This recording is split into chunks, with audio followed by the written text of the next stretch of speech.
One of the weirdest things about when you become or even start doing research on the flat earth, when you really start understanding and learning a little bit more about the flat earth, one of the first things that gets confusing is a lot of people think like they need to become a Christian all of a sudden. Now, let me tell you, I'm not a Christian. I do use the Bible for research, but that's only because I still consider the Bible a very amazing ancient book. I mean, it's a lot of the Old Testament is from ancient writings. All right, so it's an important book. I mean, I have a Quran. Like, I read all of the ancient texts because it's important to understand everything, especially the Abrahamic religions. Okay, understand where they came from, the whole idea of it. Now, the more I started learning about history, the more I started realizing, because I grew up Catholic, I became a Christian in my 20s, I became even a pastor, and the more research I did on history, the more I learned just how incredibly, we'll say, suffocating Christianity is on the world and was on the world. I mean, Christianity had such a stronghold on the whole world, and the premise of Christianity, which is Jesus, is based off of many more ancient gods and the idea that the God is the sun in the sky. Just that's it. It's that simple. It's the sun in the sky. So Jesus is an archetype. There's been many, many, many other Jesuses before, okay? Horus, for example, was the Egyptian version of Jesus, and his story was almost identical to Jesus's. You have Iusis, same thing, same story. You have Quetzalcoatl, okay, of Mexico and that whole area. That was the same story, died on a cross. There are over 16 crucified saviors. There's many books about it. One good one is called The 16 Crucified Saviors. And it teaches you that these stories came from a much older time. Now, what you really learn and uncover when you get to the bottom of it is that these characters are not based on men, okay? They're not based on humans or people or living things. They're based off of the stars, because we have been looking at the same stars for thousands and thousands and thousands of years.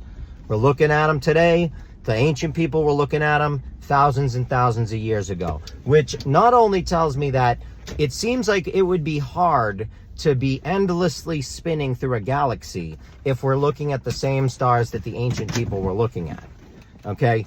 And these stars, like I said, they turned into pictures and they created stories and gods and all sorts of stuff, all right? They're deities based on the stars, all right?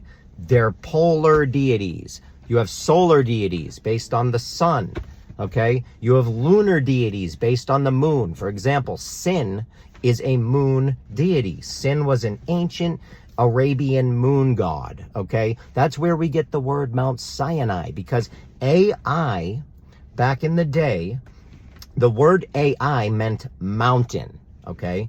And Sin was a moon god. You can look it up. You can S-I-N is an ancient moon god, ancient Phoenician Canaanite moon god. Now, this moon god, when you put Sin and AI together, that word is mountain of the moon god. Okay, that's what Sinai was. You have to understand that the ancient Hebrew people, they worshipped all sorts of crazy stuff. In the Bible, it talks about them even consuming something that's called manna. And manna, which turned out to be, many scholars believe, mushrooms, based on a lot of things. Based on one, that they were talking to God for 40 years in the desert, and based on two, that when it rained out, they came up, and then when the sun came out, they went away. They were round, wafer-like, honey tasting wafer things that melted in your mouth. And I mean, there's a whole, that's in I believe Exodus, and they talk about that. So what you need to understand is when you go to church and you hear the gospels and the homilies and all this, they're not teaching you what's going on in the Bible at all. They're not teaching you anything. Because, and they know, the priests know what's going on. The rabbis understand what's going on. They're not telling you. Why do you think there's so much sun symbolism in the Catholic Church? Go look at the Vatican. Go take a picture. Go look at pictures of the Vatican. The outside is a sundial. When you go inside, there's so much sun symbolism. Why do you think the priest in the Catholic Church does the communion and he holds it up over his head? Why do you think on the communion wafer itself is a cross? A cross within a circle is a ancient petroglyph for the sun. That's a symbol. A cross in a circle is a symbol, and it's a symbol for the sun in the sky, not the Son of God, the sun in the sky. Why are they using and lifting it above their head? It's symbolism. They're trying to tell you something without telling you, okay? And because it's a way for them to disclose information. It's a karma. They believe in karma. These people that understand this, okay? The Bible was written by Greek Gnostics. Greek Gnostics didn't believe in a man, a physical man, human, that died on a cross, because they understood the significance of December 25th, when the sun begins to start moving again, because for 3 days it stopped moving, the sun in the sky. And it rested, and it sets in the same location for 3 days in a row. The only 3 days that happens all year. 3 days in a row, the sun sets in the same location every day, and the ancient people thought the sun was the Son of God because they didn't create the sun, God created the sun. And the Son of God died every single year for 3 days. And on December 25th, he started moving again, and he was resurrected, and he was born again. So this is a very ancient belief, and it doesn't have to do with a man. All right.